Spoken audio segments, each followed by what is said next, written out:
sans plus tarder, je voudrais partager avec vous le message que Dieu a mis sur mon cœur. Et ce message, je ne sais pas si Jean-Val, tu l'as mis, en fait, il faut rechercher dans la base, ça s'appelle le CV de Dieu. Oh, t'es merveilleux. Jean-Val, t'es merveilleux. Voilà. Donc, je voudrais partager avec vous aujourd'hui ce message qui s'appelle le CV de Dieu. Tout le monde sait ce que c'est un CV? Ça veut dire quoi? Je demande, on ne sait jamais. Tout le monde sait l'écrire? Ah, ça c'est compliqué ça. Curriculum vitae. C'est du latin.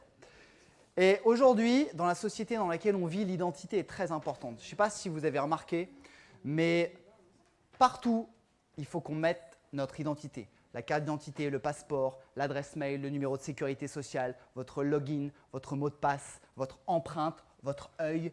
Aujourd'hui, on ne peut rien faire sans montrer patte blanche. Aujourd'hui, et c'est de pire en pire. Aujourd'hui, moi, je peux dire bonjour, je m'appelle Mathias Joutet. On pourrait me dire mais qu'est-ce qu'il prouve? Donc je sors mon livret de famille, des rouleaux ancestraux de génération. Et c'est très important. Et aujourd'hui, le curriculum vitae, c'est la pièce d'identité du travailleur. Sans curriculum vitae, on ne peut rien faire. Pourquoi? Parce que les employeurs, ils veulent des garanties. Ils veulent des garanties. Le CV, en fait, c'est la reconnaissance, vous le savez tous, vous en avez un, c'est la reconnaissance des qualifications, des compétences, c'est le passage obligatoire avant le recrutement. Je ne sais pas si aujourd'hui, vous pouvez aller voir un patron et dire « Bonjour, est-ce que vous pouvez me recruter ?» S'il à la fois il est chrétien, il va dire « Viens, t'as l'air sympa », mais il va demander peut-être votre CV. Aujourd'hui, on parle de CV anonyme. Ça parle à certains, ça? CV sans photo, CV anonyme. CV en réalité augmentée, avec des choses par ordinateur et tout.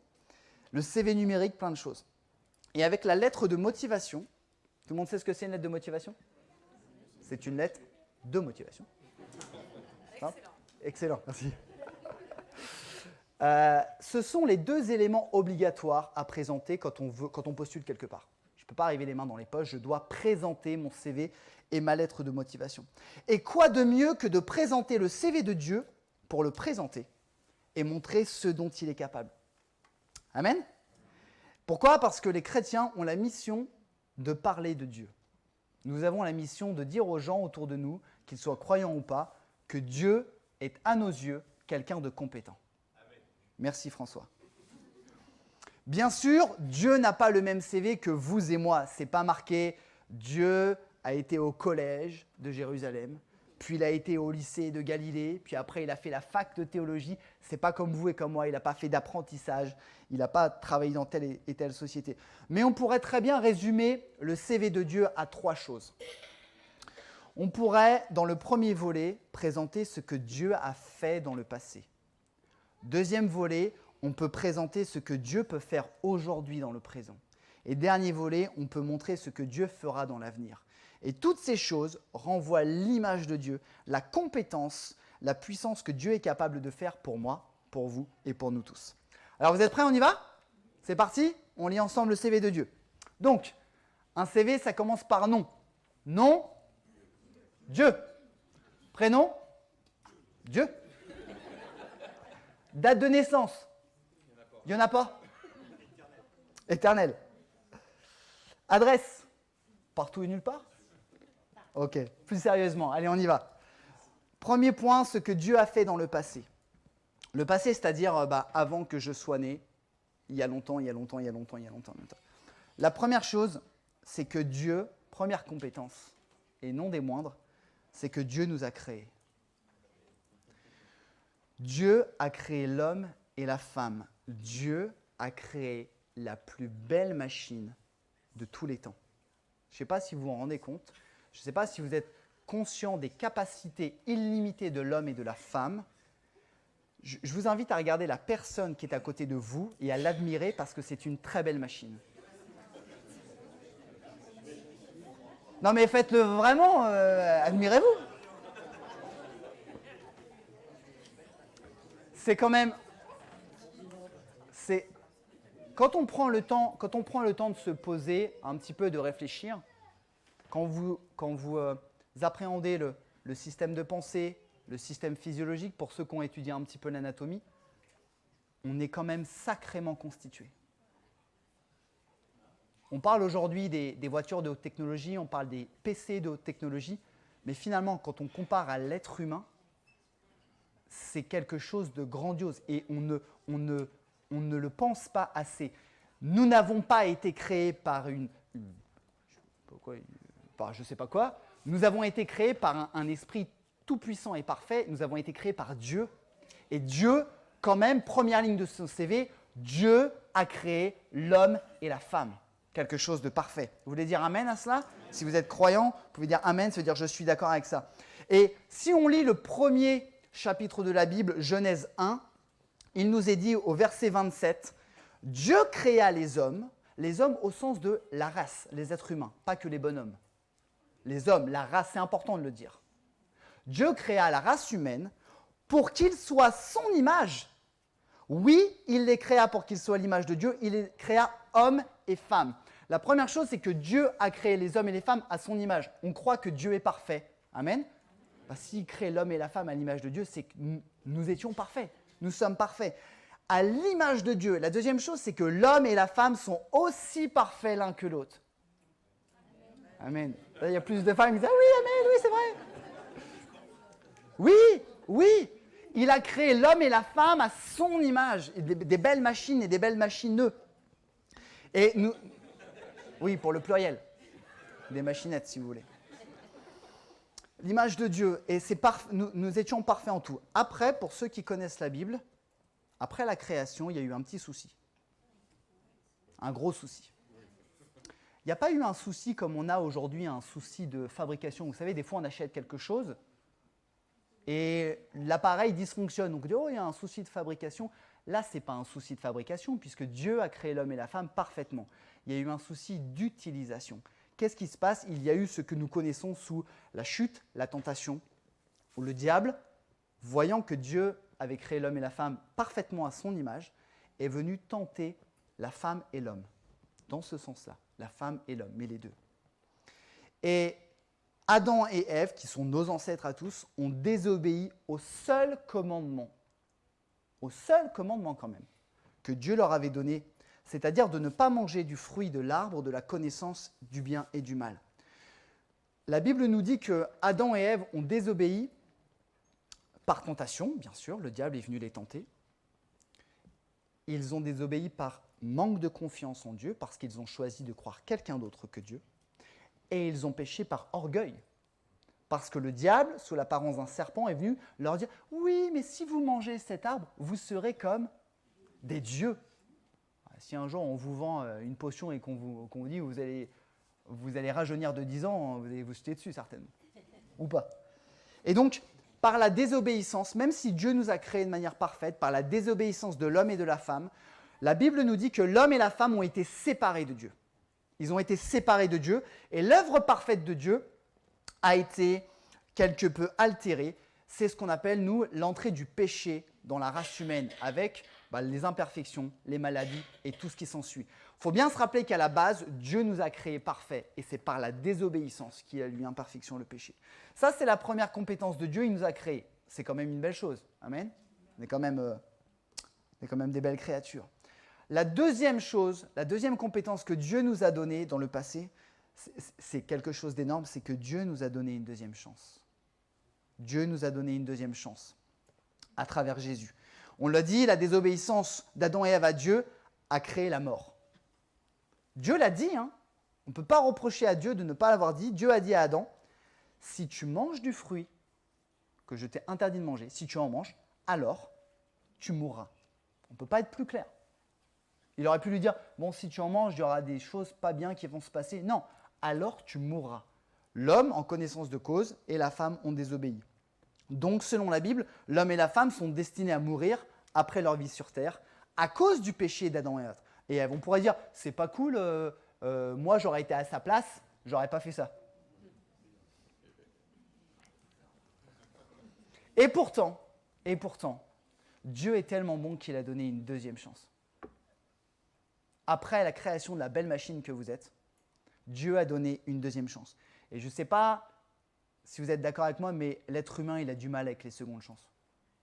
Hein? On a du mal avec les deuxièmes chances. On dit souvent, bon, c'est bon, je te pardonne, mais mais j'oublie pas. Ok? Dieu, il a donné une deuxième chance. Comment a-t-il donné cette deuxième chance? Tout simplement, il a envoyé quelqu'un pour subir notre châtiment.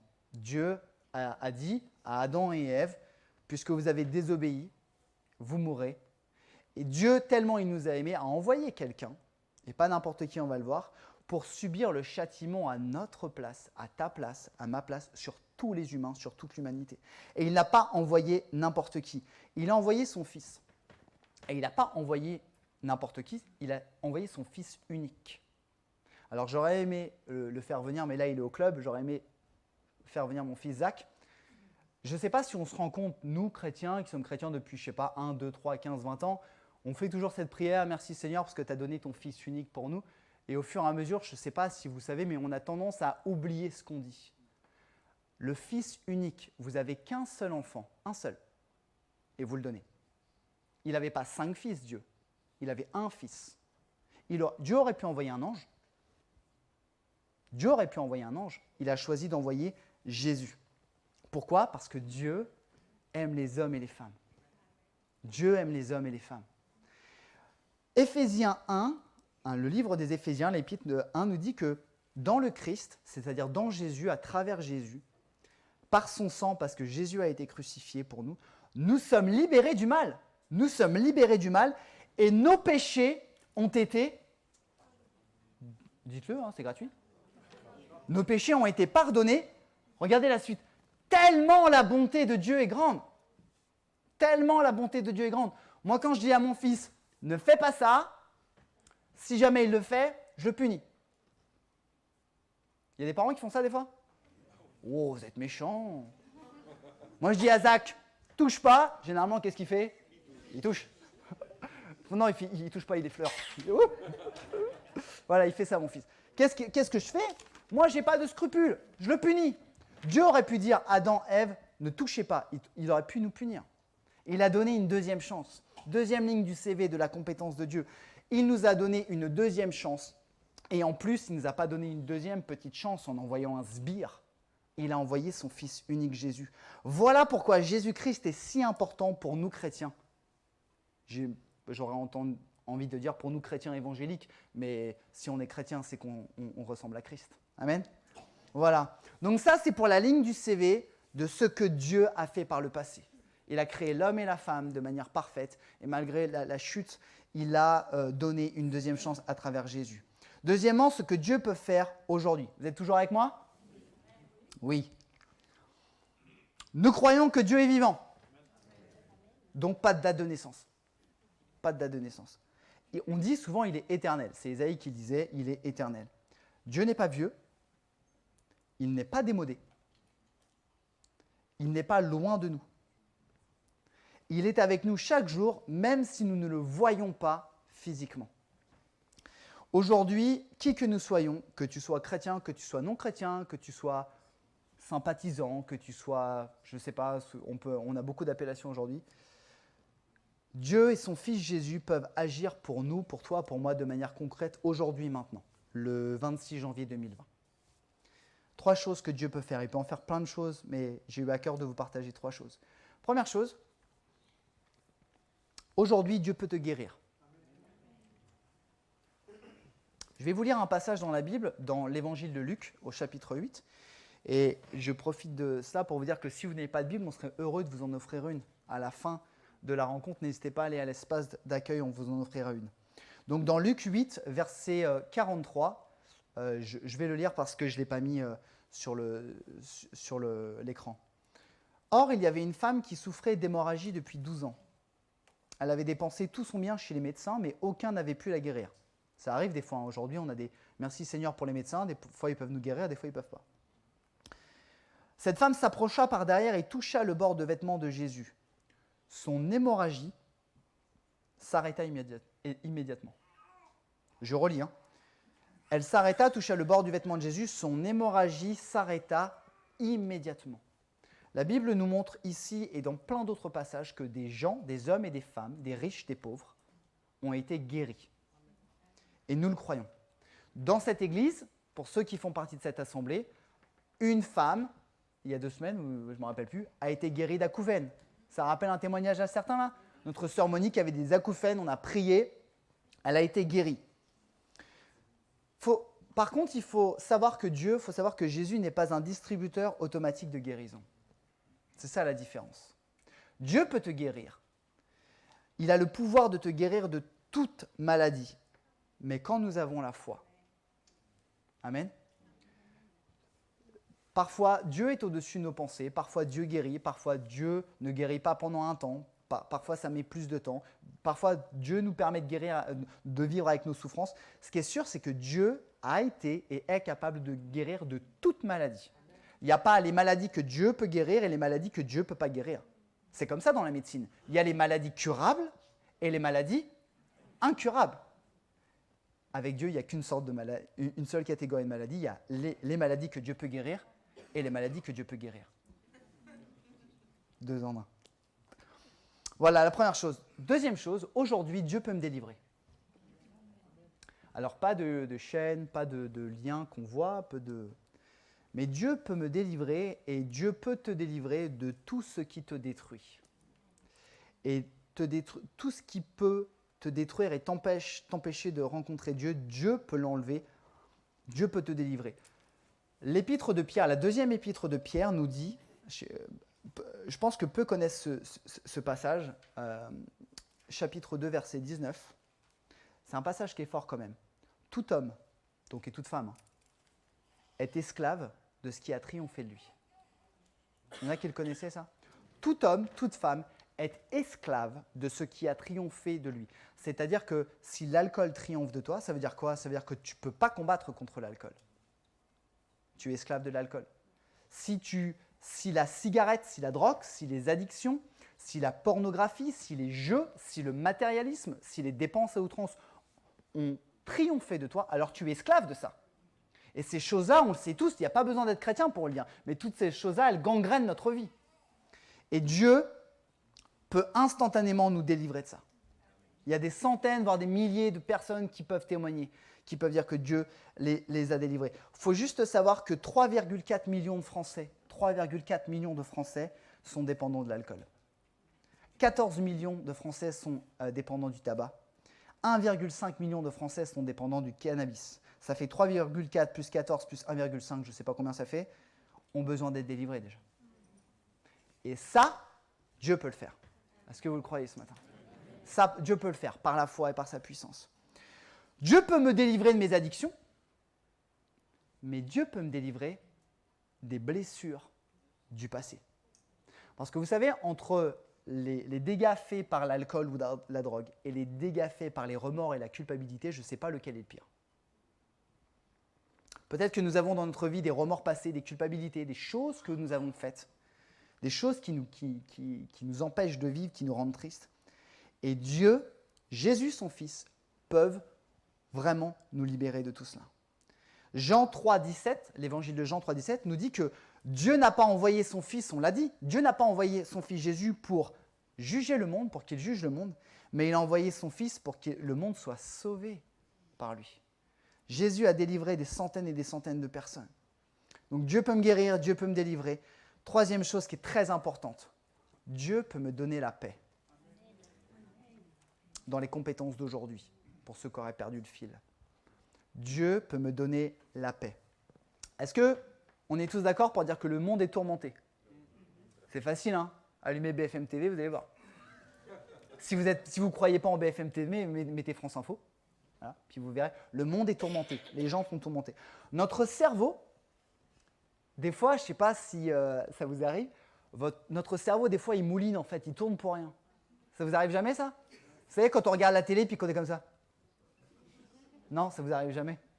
Notre cerveau est tellement occupé, on n'arrive plus à penser, on n'arrive plus à réfléchir, on n'arrive plus à faire de choix. Et Dieu, Jésus-Christ, est venu pour nous sauver, mais aussi pour nous apporter la paix. Et pas n'importe quelle paix. Jésus a dit à ses disciples dans Jean, encore l'évangile de Jean, chapitre 14, verset 27, « Je pars, mais je vous laisse la paix. » Jésus s'adresse à ses disciples, Jésus sait qu'il va mourir sur une croix, donc il leur dit « Je pars. » Mais je vous laisse la paix, c'est ma paix que je vous donne, c'est ma paix que je vous donne. Je ne vous la donne pas comme le monde la donne. Notez bien ça. Je ne vous donne pas la paix comme le monde la donne. C'est pourquoi ne soyez pas troublés et n'ayez aucune crainte en votre cœur. Il pourrait nous le dire ce matin à nous ce matin. Ne sois pas troublé, je te donne ma paix et je ne te donne pas la paix comme le monde donne la paix. Comment le monde donne-t-il la paix? Le monde peut apporter la paix. Mais bien souvent, cette paix sera payante. Et souvent, cette paix sera éphémère.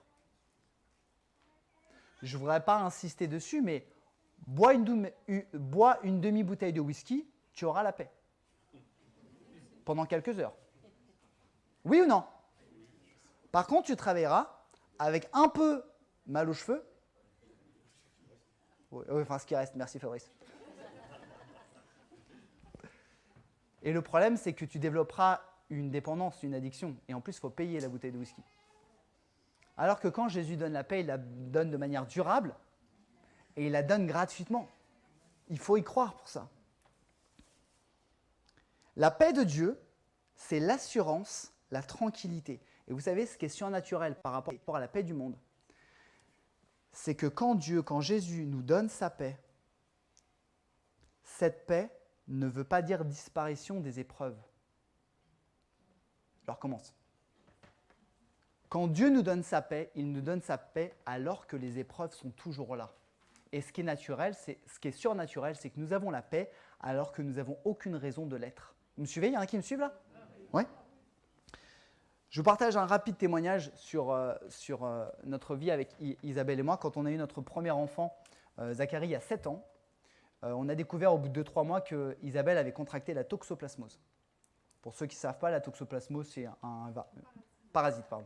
Un parasite qui s'attrape, je ne sais pas quoi, la viande, les chats. Bref. On ne mange pas de chat. Non, on ne mange pas de chat.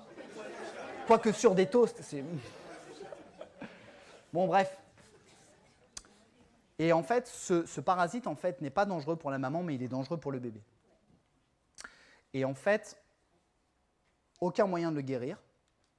Et le seul moyen de voir si le parasite a touché l'enfant, c'est le jour de la naissance. Donc, grosso modo, vous allez voir le médecin. On vous dit, votre femme a contracté un parasite. Votre enfant peut aller très bien, sinon il peut être aveugle, handicapé, retard mental, peut-être, je ne me rappelle plus. Ok, super, merci docteur. Et quand est-ce qu'on va le savoir?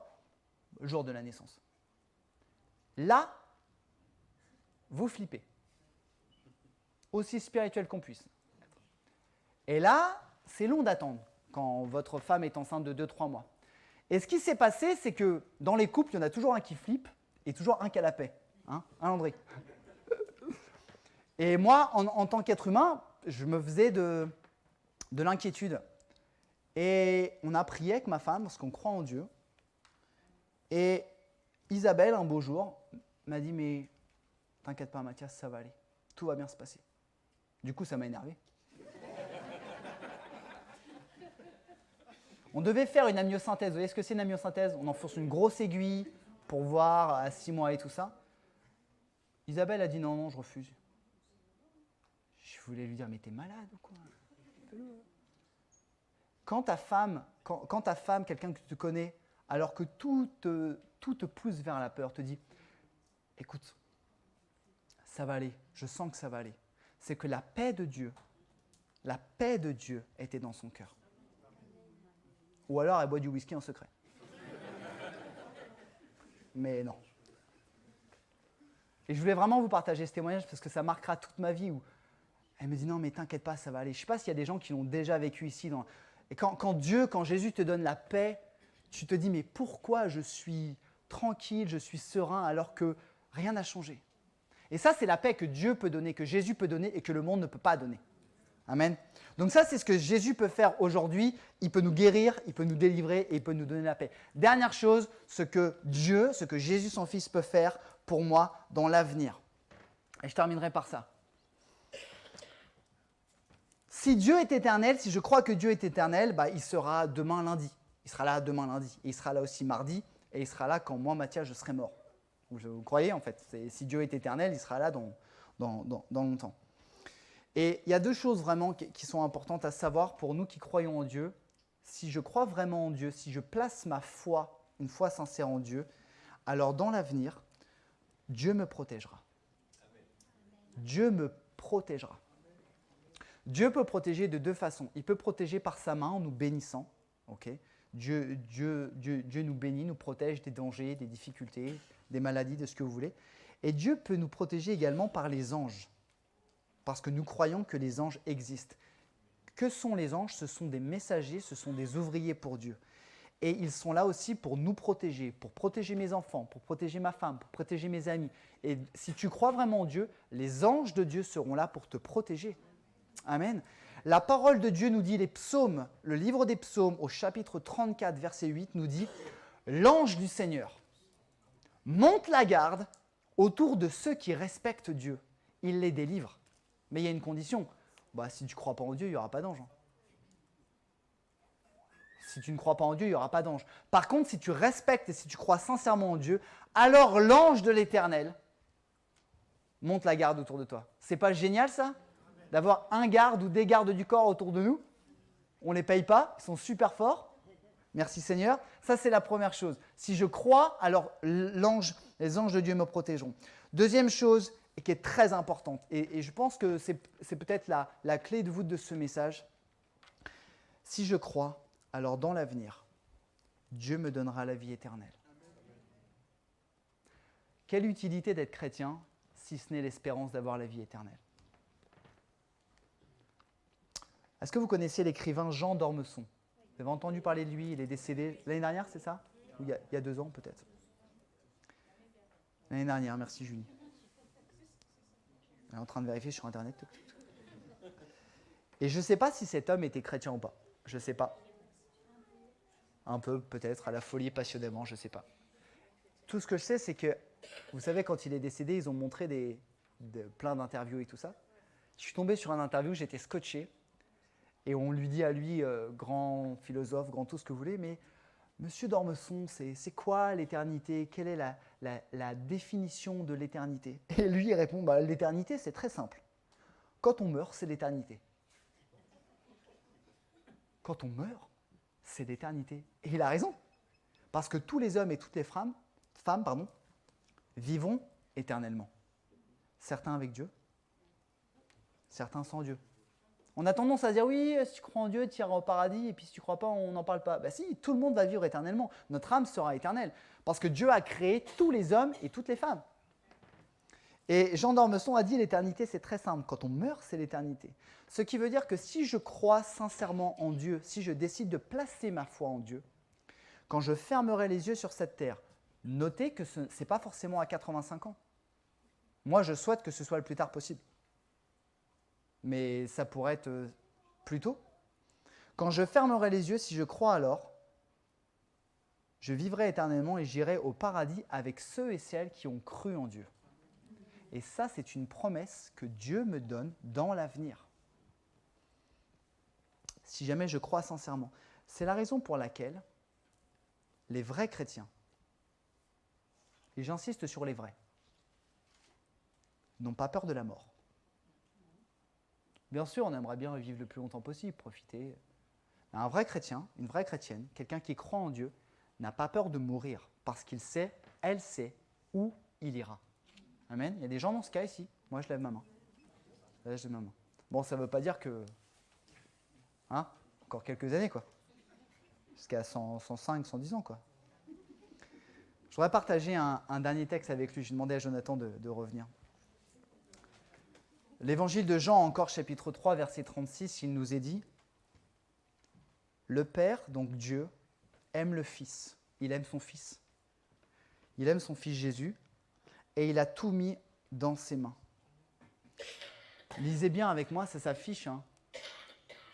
C'est vraiment le... S'il y a quelque chose à se rappeler de ce matin, s'il y a vraiment quelque chose à se rappeler de ce matin, c'est maintenant. Celui qui croit au Fils a la vie avec Dieu pour toujours.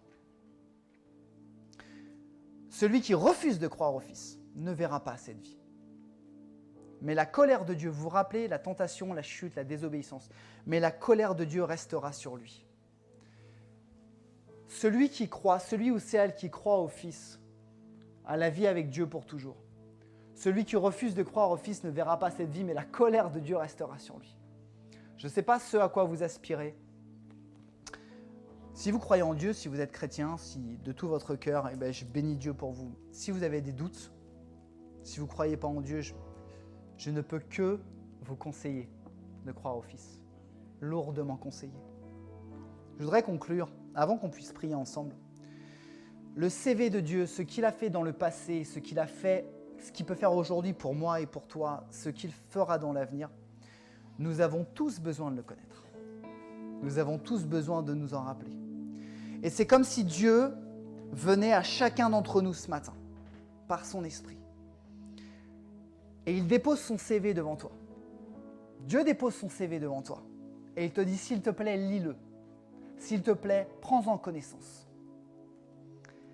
Examine-le. Que tu sois croyant, que tu sois chrétien, que tu sois catholique, que tu sois musulman, peu importe.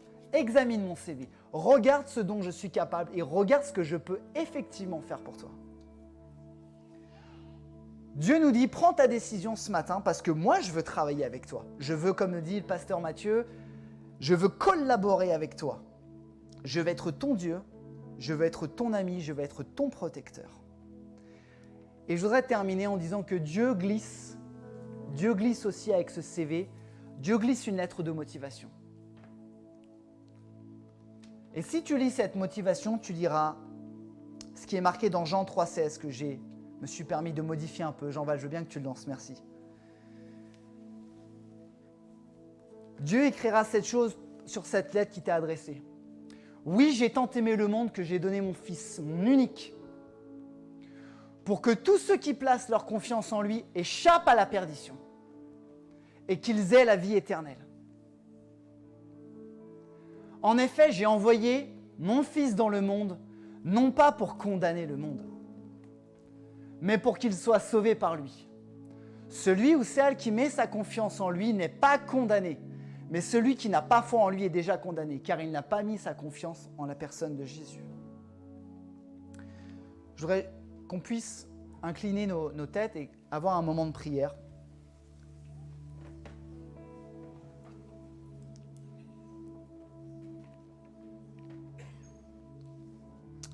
Et je voudrais qu'on soit vraiment dans le recueillement, quelle que soit notre conviction, notre obédience. Je veux vraiment qu'on puisse être dans le recueillement. Et je vous invite vraiment à visualiser ce moment où Dieu vient à vous, Dieu vient à chacun d'entre nous et il dépose ce CV et cette lettre de motivation devant toi. Et Dieu dit, voilà, je laisse ça devant toi. Prends-en connaissance. Je t'encourage à croire en moi, je t'encourage à placer ta foi, pas une foi religieuse, vraiment ta foi, ton cœur. On l'a dit ce matin plusieurs fois dans des chants. Je t'encourage à juste m'offrir ton cœur parce que ce que je veux, c'est ton bonheur. Je veux te rappeler ce matin, et Dieu nous dit, je veux te rappeler, toi qui es là ce matin, je veux te rappeler que c'est moi qui t'ai créé. Qu'au départ, c'est moi qui t'ai créé, que tu es une personne de valeur pour moi à mes yeux. Et j'ai beaucoup mieux pour toi. J'ai beaucoup mieux pour toi que ce que la société peut te donner. Et après ta vie sur la terre, j'ai de grandes choses pour toi. Et je ne vais pas faire d'appel et demander aux gens de venir sur le devant. Je veux vraiment respecter votre intimité avec Dieu ce matin parce qu'on a beau être assemblés, on est entre eux avec le Seigneur, chacun avec le Seigneur. Et si jamais ce message ce matin a résonné dans ton cœur, si au plus profond de toi-même tu dis bah moi ce CV, cette lettre de motivation, je décide de les prendre et je décide en quelque sorte d'engager Dieu. Et je veux commencer à travailler avec lui aujourd'hui, à collaborer avec lui. Je décide de tout ce que tu as dit Mathias, tout ce que tu as été dit ce matin, tout ce que la Bible dit. Je décide de croire. Et je décide de l'appliquer à partir d'aujourd'hui. Si c'est la condition de ton cœur, simplement à ta place, dans la discrétion, je t'invite à juste lever ta main pour que je puisse voir ta main et que je puisse prier pour toi. On va rester dans ce temps de merci. Merci pour vos mains, vous pouvez les baisser. Voilà. Vous ne levez pas la main devant un homme ou devant une église, vous levez la main devant Dieu.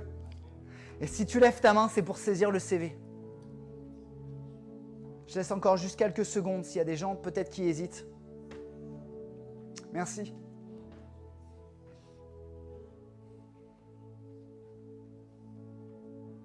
Je voudrais vraiment prier pour tout le monde. Je voudrais prier pour les personnes qui ont levé leurs mains et pour toute l'assemblée.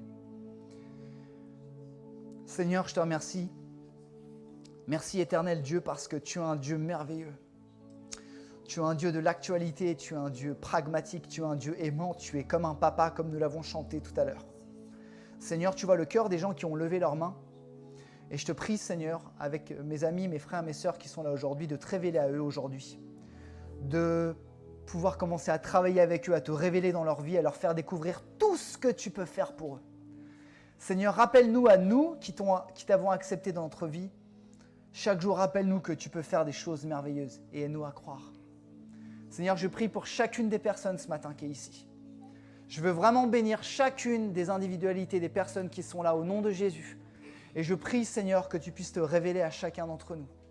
Et je veux simplement te dire, Seigneur Dieu, à toi soit la gloire. Et nous disons tous Amen. Amen. Que Dieu vous bénisse.